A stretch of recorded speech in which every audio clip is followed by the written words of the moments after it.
Now we're rolling. Now we're going. All right. Kevin Dooley.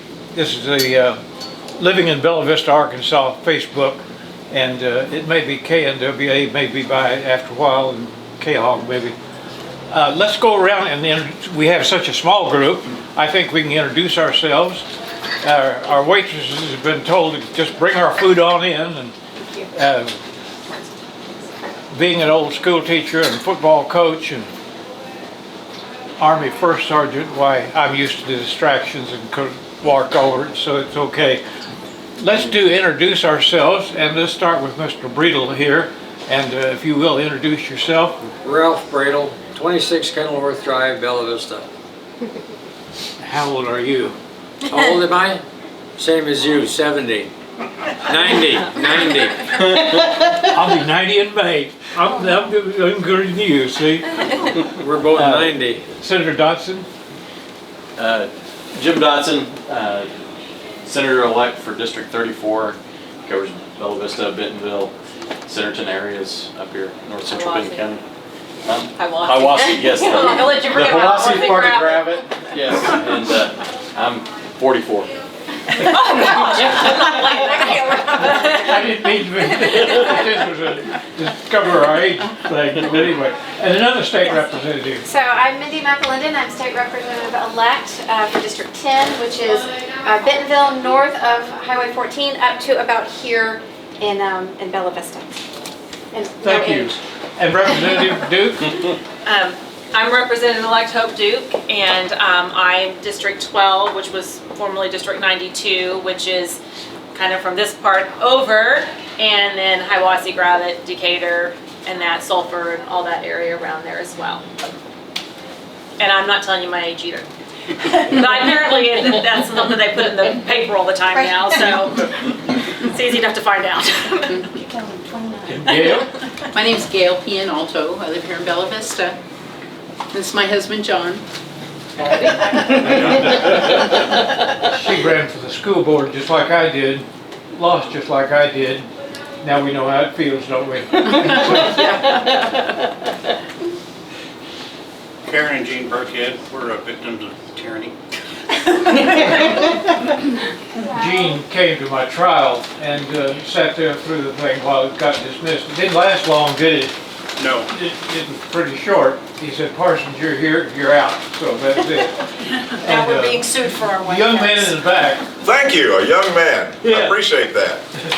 My wife Vicki and I'm Greg Ayers, and we're from 21 Dornoch in beautiful Bella Vista. Glad to be here. Good to see you, Colonel. Thank you. And they were sitting over here, and I said, we have a small group. Why don't you come on over and join us? He said, you know, back for years, there was some old colonel that was fighting this all the time. I handed him my business card. I am that old colonel. Mike? Mike Tesh, my wife Carmen. We live in Bella Vista also, and have a white fence. I'm Vicki Bronson, and I live at 33 Sherlock Drive. It is my goal in life to bury Buddy for Nettie. I have a white fence. I keep doing what he tells me to do, and it's never right. And I look like a sweet little old lady, but I'm not. I'm 70. And Mike, if you will come and do our invocation, and we'll get started.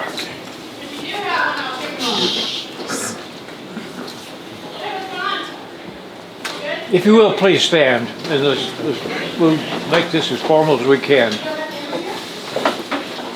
Father, thank you for today, and thank you for your love, and thank you for watching over us and keeping us in your care. And I just pray that you'll bless our time together and bless the food that some of us have already eaten. And please keep us all safe and in your care. In Jesus' name, amen. Thank you, Mike. Now, I usually bring my big flag, but that'll have to do this time. So, the Pledge of Allegiance. I pledge allegiance to the flag of the United States of America and to the republic for which it stands, one nation, under God, indivisible, with liberty and justice for all. Thank you very much. If you will, let me bore you for just a little while. Those of you who've been meeting off and on all year, you know these things, but we do have some people here that may not know that in 1965, Cooper bought all this, and it is today still Cooperville, doggone it, and he did develop 2 ad hoc groups. He got a POA, which they take care of the amenities, and then he did the ACC, the Architectural Control Committee. They make sure that we don't have any trash in our yards, and they decide things and change the rules on us all the time, and they don't even follow their own rules. They make their money by, this time, what they did was, about last September, a year ago, little ad in the water bill that said that January 1, 2022, we would have to take our white fences down. They couldn't be anymore, or we would have to get a permit and pay for it and paint them a dirty looking bird poop brown, and we just didn't want that, and so that's what brings us here, and that's what we're doing. I got Representative Duke to write us a letter to the Attorney General, ask Ms. Rutledge. That was Gayla. Gayla did it, that's right. Hope wasn't on yet. Gayla did it, her sister. And thank you. And ask Representative Attorney General Rutledge, could Buddy Vernetti tell us to take our fences down when we'd had them up for 20 years? Could he do that? Was that legal? And she said, because she's supposed to give opinions, that's one of her duties. But she said she couldn't opine. I guess she was running for lieutenant governor and didn't want to maybe lose some votes, getting in controversy. So she said she couldn't opine. So at the bottom of her email, why she said, you'll have to go to court and get a judge to make a ruling on that. So I went to Benton County Circuit Court, and Judge Scott just quickly dismissed the case because he did what judges have done in the past, and that is there just are no laws in Arkansas, or very few, that refer to nonprofit organizations. Nonprofits can pretty well do whatever they want to do. So that's what brings us here tonight. We want to have a law that says that Buddy Vernetti cannot sell permits, make money that way, and he cannot fine us, and he can't charge fees. Because what he does right now is that he has pickup trucks running up and down the streets looking for white fences, and if they find one, well, they take a picture of it, and then he sends a letter, and it says, you didn't take your fence down January 1 like I told you to, and so you owe me $50. And not only that, but for the paperwork, my son, Brian Vernetti, why he has to do this, and the other attorneys that he has, you owe them $150 to process all this. So you owe $50 because you didn't do it. You owe $150 because of the cost of attorneys.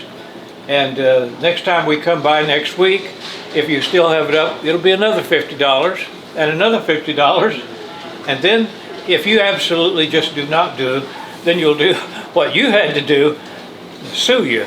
And the rest of you, some of you have been sued, and now we'll have to go to court and be looking at some big attorney fees, whether you get an attorney or whether in losing the case in Benton County, they'll stick you with their attorney fees. So it winds up that they know they can go ahead and tell us to take our white fences down, and if we don't do it, why there's a big charge, and so it is just cheaper. Go ahead and follow the rules, their rules, take them down or paint them and do what they say. But that's tyranny. That is not what Arkansas is about. Our state motto is Regnat Populus, the people rule. And Buddy Vernetti should not be ruling what 30,000 people here in Bella Vista would like to keep our white fences. We like white fences. He said in the paper that white is an unhappy color. Well, that's strictly his opinion. I don't think ladies who wear wedding dresses think that's an unhappy color. Certainly the dogwood trees don't think it's unhappy for them to bloom in the spring. And the encyclopedia says that a white fence is the American dream. And the World War II soldiers that came home, why they wanted to get married, have a family, and have a house with a white fence. That was their dream. And that's why it is now the American dream. And so we're not willing, and we shouldn't be, and as patriots, we must stand up to this tyranny and not let one man rule us.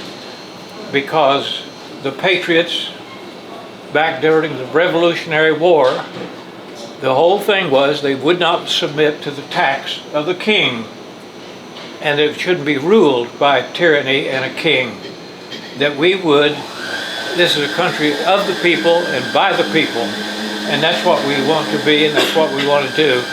But we're going to have laws, because we are a country of laws, and we need one that the judge can say, look, this particular law right here, this statute, says that you cannot sell permits, and you cannot fine people, you don't have a uniformed policeman, you don't carry a gun, and you don't have a badge, and you don't have the authority to do this. The city has city ordinances. They have a police force with guns and badges and uniform, and you know what they're about. And they have people making the laws that you can vote them out of office if you don't like what they do. And so we have a choice that way.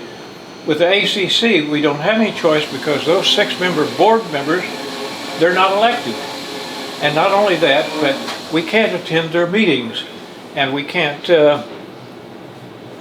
talk to them or anything, because we didn't, until I think last year, even know who those board members are. I found out through the Secretary of State's office, because I too have a 501c4 organization, the Patriots, and we have to list our board members with the Secretary of State.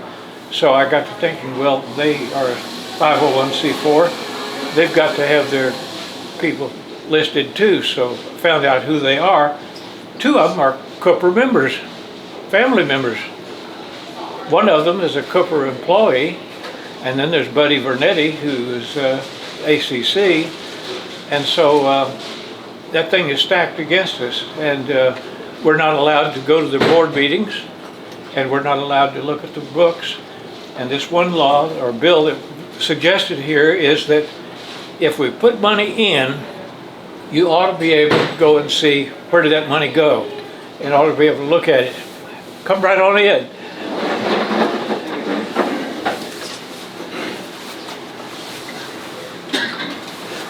I know you, tell me. Of course. Good golly, I'm sorry. I'm getting old and too old to be doing this, and my mind goes, and things just don't pop up anymore, they pop out instead. So anyway, with that little bit of background of why we're here, we want to load a bus, and we want to go into the, I think they call it the Cities, Communities Committee, City, county, local. and we, what's the name of that City, committee? county, local? Is that right? There's a city, county, local committee. That's the name of it. Cities, counties, committee. Anyway, that's the one we want to go to, and I wanted to ask some of you, have they elected the who the chairman of those committees are going to be? No, that's going to be the business this week, isn't it? That'll be the first thing up. Yeah. And United States Congress, same way, they'll be doing it tomorrow, I think. So we'll have to find out who's head of that city, county, community committee is, and try to get a time when we can come in and address them, just like we did when we became a city. We went in and met with them and got a statute that made it where we could become a city, and that's the way we did it then. That's the way we'll do it this time. So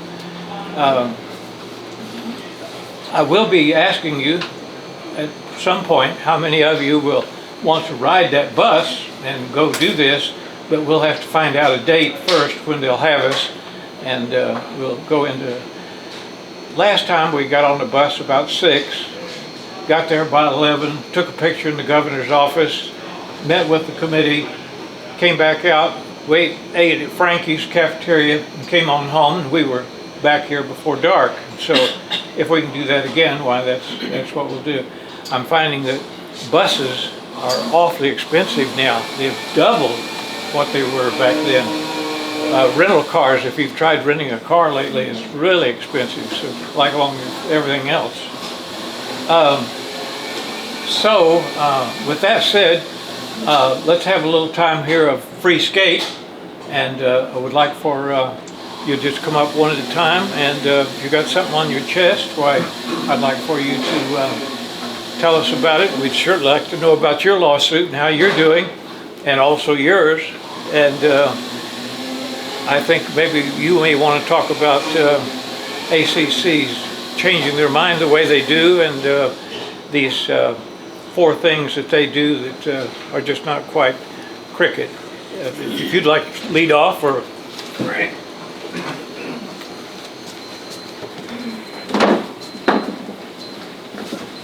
Well, I wasn't prepared to speak here, but one of the things I talk about all the time is the ACC rules that they're violating, excuse me, violating their own rules.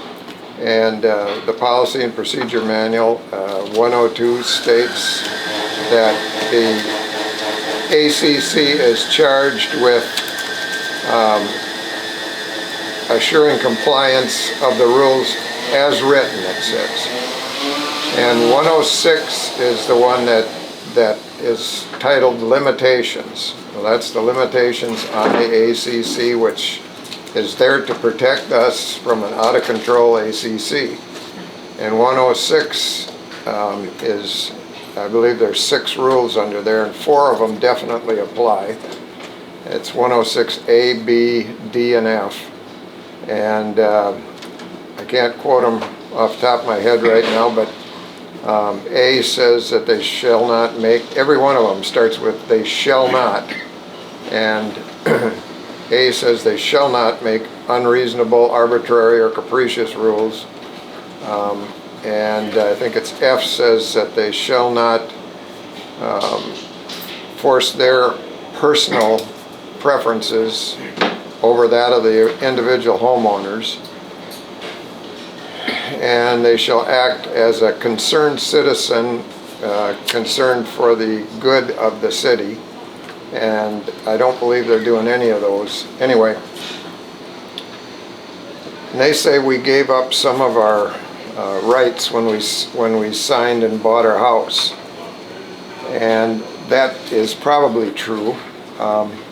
However, in Jim's court case, Gene was there. He heard Clements, that's Buddy's lawyer, state twice that when we buy our house, we have in effect a contract with the ACC, and so I think if we have a contract, that means it's a contract as written when we buy the house.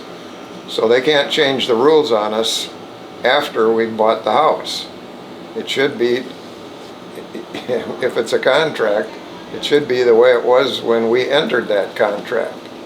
They shouldn't be able to unilaterally change that. And another thing that when I want to ask a question. Were you told there was a contract when you bought your house? No. Or was it just assumed that everyone would know that? Because we were never told. No, I wasn't told that, but I picked that up at Jim's lawsuit. Clements, Buddy Vernetti's lawyer, stated that. So wouldn't that be the responsibility of the realtor to have told us all that there was a contract The title involved? company, I'm a real estate broker, the title company hands you that stuff. It is not the realtor's obligation to tell you. That would give us more liability. So the title company doesn't get back to us either, I don't believe. It's just sign here, sign here, sign here. Right. Well, anyway, I likely did give up some of my rights. However, one that I did not give up was my constitutional right, and the Fifth Amendment protects me from governing authorities taking my property without just compensation. And therefore, I think they're violating the United States Constitution. They're violating their own rules, and they're violating the rules of common decency. And yes, sir. Is it true that white fences were at one point in time grandfathered? Yes. And that now they have been ungrandfathered?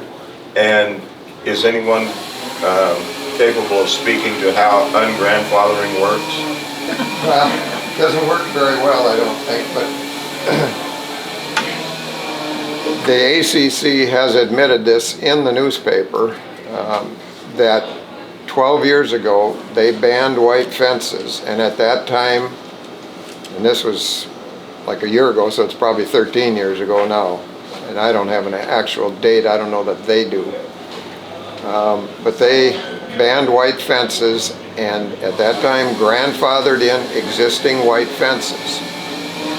Subsequently, Buddy claims that hundreds of white fences have been built since the ban without permits. I don't believe any of that's true, because just about everybody I know that has a white fence, it's been there, predates that 12 years ago. So I don't think there's hundreds. There might be a few, but I think it's very few. And every time I drive by somebody with a white fence, I stop and ask them and talk to them about it, and I haven't found anybody that had a newer white fence. But anyway, the reason that they decided to ban them all and kill grandfather was that they lost their records. So they don't know who was grandfathered and who wasn't. So therefore they just said that we're going to pay the price for their incompetence. In other words, we have to give up our white fence because they weren't smart enough to keep records of who was there before and who came after. So totally unfair. And like I say, trying to take my property without just compensation is against the Fifth Amendment. And property rights are something that was discussed. It's been discussed for hundreds and hundreds of years. This goes way back to England, and if you can't do what you want on your property, you really don't own it. It's the one that decides what is done with your property is the one that owns it. And property ownership is very, very important to a free person. I mean, you're just not free if you can't own property and do what you want with it. And that's, of course, within the limitations that you're not doing something to hurt your neighbors. Yes, sir. Is it possible to write a bill that looks backwards? Or is it possible when you write a bill, this would be for the representatives that are here today, my unlegal interpretation has always been that you can't go backwards with new legislation. So if we came up with a bill, what would be the intent of it? Because you'd be trying to go back on something that they've already done. Well, I can't answer that. Maybe somebody else can. But you want somebody else to try to answer that? I'd like for Senator Dotson to maybe address that, or? Well, let me before I sit down, let me add one other thing. I had a lawyer quite a while ago, and he wrote a letter to Buddy and told him that I in no way was going to tear down my fence. And Nicole now has the same lawyer, and she's going to be in court March 2nd. And one of his tactics is called legal doctrine of latches and waiver. And basically what that is like the statute of limitations. So once they decided to ban white fences 12, 13 years ago, and they actively decided not to enforce it against the people that were grandfathered, they cannot come 12 years later and all of a sudden decide that they're going to enforce something that they didn't enforce for 12 years. It's like the statute of limitations. If I rob somebody, I'm free and clear in 3 years. You can't come after me for robbing you. Class B, C, and D felonies in Arkansas, the statute of limitations is 3 years. So, hope that helps. Thank you very much. That's great. And who would like to be next? I'll come next. You ready? I'm ready. All right. This is coming straight from the real estate now. So. Yeah. And one who's been harmed. She's next. I'm Vicki Bronson, and I became a resident again of Arkansas in 2017, January. Bought a house, went down, got my 2 permits to build a fence. Not at any time was I asked what color it would be. I was asked what material it would be made out of. I said vinyl, and $12,000 later and 2.5 months later, I got a letter telling me to paint it or tear it down.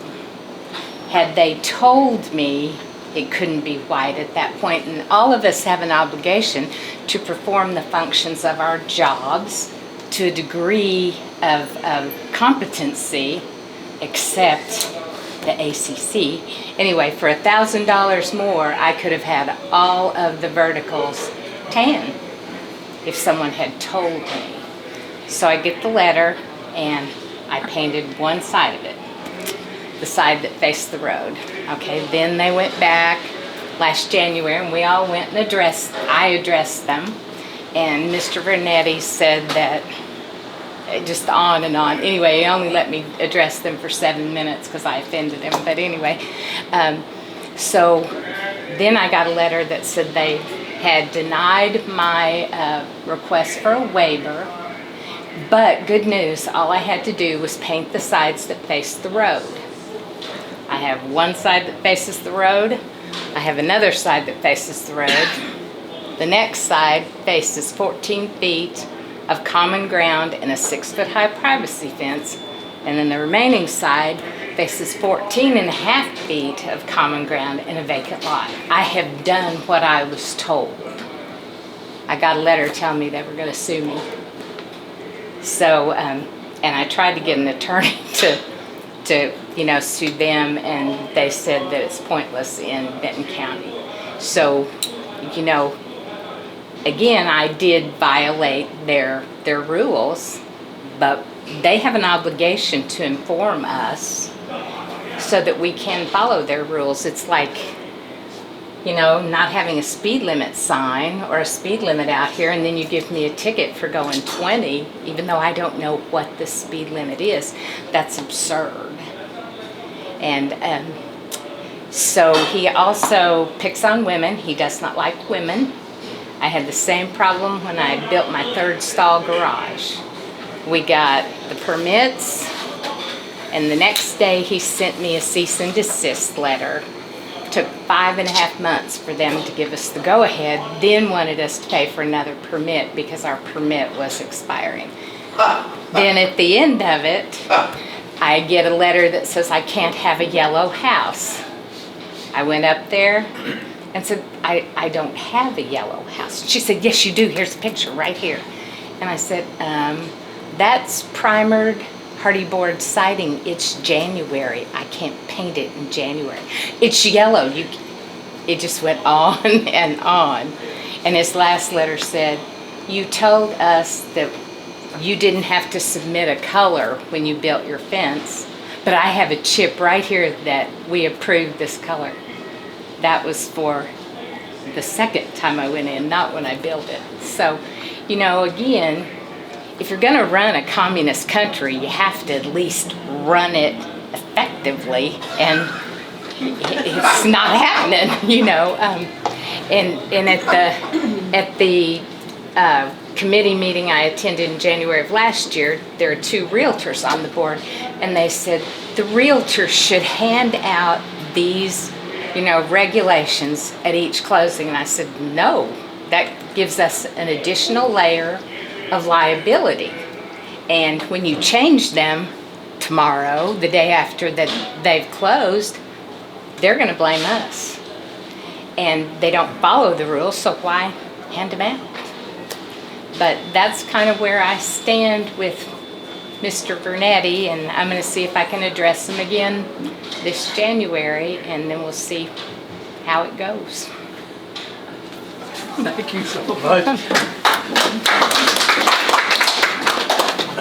I want to say one more thing. Go ahead. She reminded me of, I went to the ACC meeting a month after she did, and I had my ducks in a row. I was going to argue with all of them, Buddy in particular, I guess, but and I started quoting their rules that they were in violation of, and I got about halfway through, and Buddy interrupted me, and he said, we don't have to listen to this. We don't have time to listen to this, or something like that. We know the rules very well. And I said, well, why don't you follow them then? He said, we don't have to follow them because we can change them anytime we want to. And that is in the Policy and Procedure Manual. 108 says that they can change the rules. But I believe that that is referring to the rules of architecture, construction, so on and so forth, that follow that.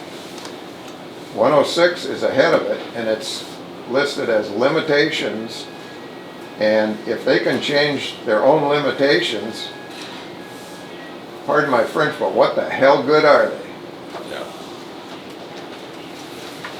Well, we don't even have a fence, but my concern is, if something was grandfathered in, then how can anyone be safe with anything they have on their home? Exactly. Exactly right. Because if they can reverse their decision at any given point, Yep. then anyone that's done anything. Yep. What If good they is a just decide permit? one day they don't like it, What good is a permit if they can rescind it or change it? yeah. Or lose it. Yeah. Anyone else have something on your chest you'd like to say? Well, we want to get something done tonight and not go away from here without making some kind of decision. And what we need now is a sponsor for this bill. Now, I don't know which one of you wants to do it. I know when we became a city, we did it was a House bill. And we went down to the bus, as I said, and we met with the committee. And when they voted, it was split. The black representatives from eastern Arkansas said, if you go to Bella Vista, would the blacks be able to play on the golf course? And Representative Borauer said, sure, if you're sponsored with someone, because that's the way the rules were back there, yes, you can play. And they voted against us, I think, on that basis. And so it was split, half and half, and I had talked with Representative Bond the night before, and he broke the tie, and it came out of the House, went to the floor of the House. They voted for it with just one dissenting vote, went over to Senator Hendren, who was over in the Senate at the time, and he had them primed to vote for it 100%, and it went to the governor, and he signed it, and we became a city in 2006. And so we need a sponsor who will sponsor these 2 bills. And would one of you step up and volunteer to do that for us? Well, Jim, I think from what I've understood from talking with Gayla, who I know has worked with some of this with you, to try to find information, is the Bureau of Legislative Research has been trying to look to see what can be done to address it. I don't think what you've got right here is probably gonna, and Jim, you can probably speak to this better than I can, but I don't think that that's ready to move forward with that, we've got to find out, you've got to be able to present something that will stand the test Yes. as we go into it. So I think we've got some work to do, and from my thought process, having us here to hear from everybody tonight and other legislators, especially more experienced ones, because Mindy and I are both freshmen, to be able to help us figure out how to come to some type of resolution or solution is what we're looking for.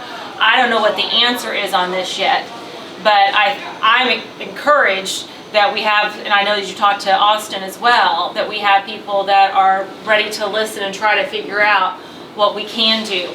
I don't know until we get some more research on this and maybe have some discussions what that bill, and if that is what needs to happen, because if it's possible to resolve it on a more local level, I think that's probably what we want to look at first. And then some of these issues that bubble up from this, like with a FOIA one, I think is definitely something we need to look at as well. But we've got to figure out, and Jim can speak to this better than I can, but what will actually stand the test of when you present it, whether it's in committee or get out of committee to the floor. And so that we've got to do some more research on. And I know BLR was working on that and will give us some time to continue to work and see what we can do. And I think as a group of us that represent you guys, we'll hopefully can find some way to find some resolution that will work. That's just kind of my thoughts, but that's what I was hoping to get tonight, and hoping for them, my fellow legislators, to be able to hear what I've heard from not just this group, but a larger group of people too, of concerns that people have. And so that they can be more familiar with the issue, because I don't know as how familiar they were with it. So that's kind of my perspective on this, is we need to have some time to see what the best approach is on this. What would you suggest on the local level to do? What steps? I don't know, like what I'm gonna do, and I know that the new mayor, this doesn't really, they're not linked particularly, but when you are in a city and a POA and a ACC, there is some linkage there just by the nature of it. Mm-hmm. And I understand that there's hurdles, but I want to have some conversations with these different groups as well, so I can get their perspective, because I have not spoken or met some of them. And so that's where I want to start at, and I've already reached out to him, and then I need to get contact information for the rest of them. I don't know any of them. That's where I'm going to start. Jim and Mindy may have some different ideas, but that's where I'm at, coming kind of new to it all, as I want to get a handle on it. But that's my first approach, and then while we're doing that, doesn't mean you're not looking to see what you can do in these other areas too. Those can work simultaneously together. But I think we're going to have some time, at least from my perspective as a novice, to try and figure out what will stand, whether legally, what will be, lawful, because there are some there are some issues here, and BLR has already said that. But they also said that there is some similarity of something that happened in Florida. I'm not an attorney, so I don't want to speak to that, but there has been, I think in 2022, I think there was some legislation that dealt with a kind of similar issue. So that's kind of my thought process. Mindy and Jim. You stated it pretty well. That's kind of the, just as far as, this is not a bill, this is an idea that could be developed into some language potentially by an attorney that does drafting. I am not an attorney. I don't practice law. I'm a legislator, and technically we write it, but we have attorneys that at the bureau that do all the research and actually put it into legal form as far as the bill is concerned. But what is the best approach to doing so? And I haven't had the opportunity to talk to the new mayor or the ACC, or try to figure out exactly what their relationship and role is, and what could possibly be done locally before you go to the point of trying to write legislation that may or may not stand up in court. How long has this buddy guy been in this position? Forever. And will have his job until he dies. Okay, so he's like the original person that was put in there? Pretty much. Okay. How are they appointed? Pardon? How are they appointed? Who appoints them? Cooper. Cooper. Neff Besor, the Senior Vice President of Cooper, Neff Besor. Just for you that came later, I was talking to Hope before you got here. And one piece of information you should know is that the POA supposedly are elected, but when you're elected, you have to sign a loyalty oath to Cooper. Jim was elected. He refused to sign. I told him you're not eligible. So he was elected for all of what, an hour or two? Yeah, didn't last long. And that's happened to 5 other people that were kicked off because they wouldn't sign that thing. Now, they have to sign it before they can run. So these elections are just an absolute sham. The POA, Property Owners Association, they got nothing to do with the property owners. They got to do with Cooper.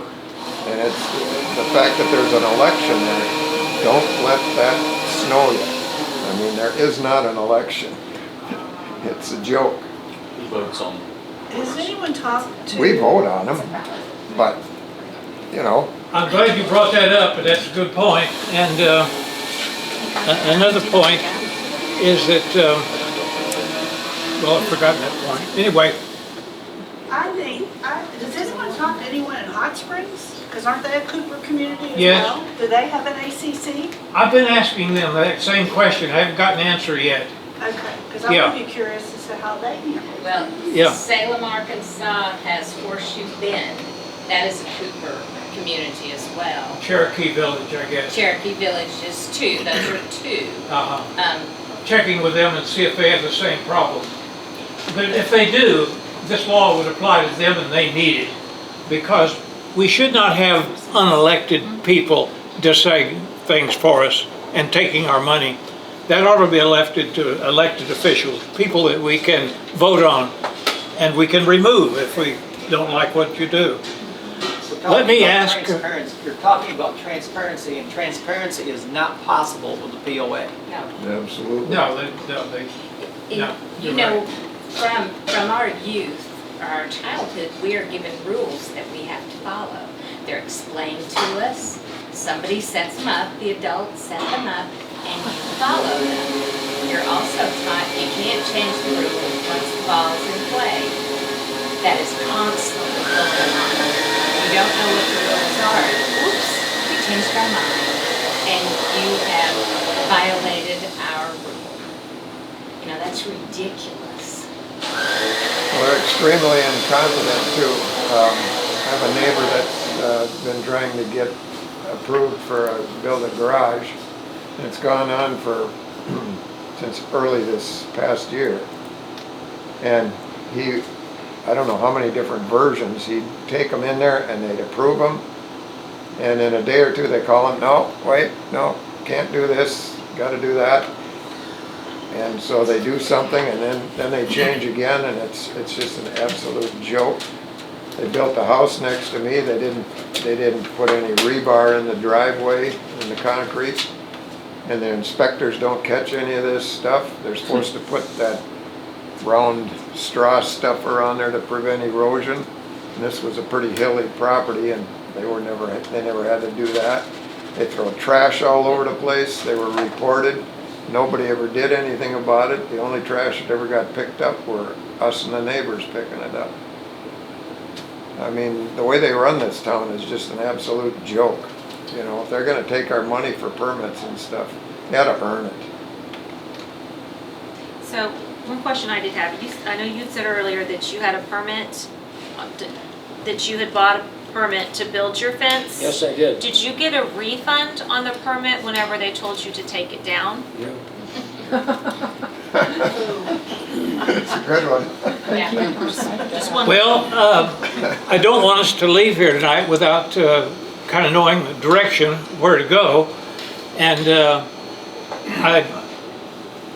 understanding and realizing that you need some more from the Arkansas research to make some decisions. And none of you want to really say that you'll be our sponsor right now. But I think we do need to ask who should we be talking to? I don't want to have to be emailing 4 people at one time. Is there one of you that we can talk to and then you'll discuss it with the others? Will one of you be our representative, more or less? No, I'm happy to continue to communicate with you Okay. specifically, but what I said earlier, and I'm a big believer in coming from having been on the other side for a long time, is I think it is always important to continue communication with your representatives, everybody, because it helps us give an idea of, is it just a couple of people or is it a larger group of people? And so both groups of sides, I mean, if there's people on the other side who think this is the best thing since sliced bread, the way this has been run right now, then we need to hear from them too. But I think as far as I'm happy to share the progress of what we're learning as we go along. I mean, obviously I would want to, obviously Jim represents the entire part of Bella Vista, so, and he's a senator, and that's a big deal. But we need to be working on what the solution is together. And I think that's however direction we go. So I'm happy to keep you updated with what we're looking at. I will say, I've been working with the city, and they don't want to be involved. They don't want any more conflict with Cooper, and they're afraid of Cooper like everybody else. And so we are alone, and we're doing this alone. And whoever represents us, sponsors us, you'll be going with somebody that, yes, back there. mentioned, excuse me, Jim, I just wanted to touch on what she All right. said. You were talking about, you want to hear both sides?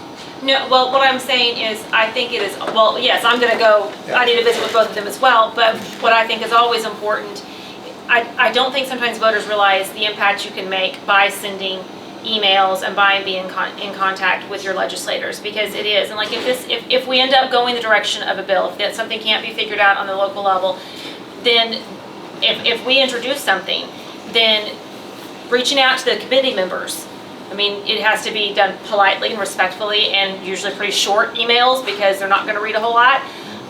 But that still needs to be done too. I mean, people oftentimes do not exercise that power that you have. It's more than just at the ballot box. It's also just, letting them know this is how we feel about it. So I think that's very important. Well, something I just wanted you to know, and I think you maybe have heard this before, but the other 3 here haven't.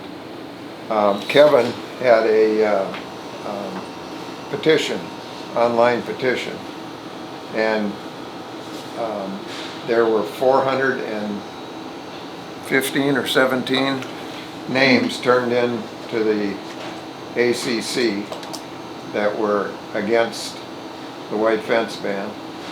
I've looked at a lot of social media, and I've run into like 1 or 2 people that think white fences should not be allowed, that side with the ACC. Otherwise, everybody I've ever talked to or seen on social media is on our side. I mean, this is not something that there's a big groundswell of or anything. Well, one of those rules now that comes to mind is they're supposed to make the rules in a common sense approach. Well, my position is if it was common sense, it would be obvious why it's needed. But it's not common sense, so it's not obvious why this rule is needed.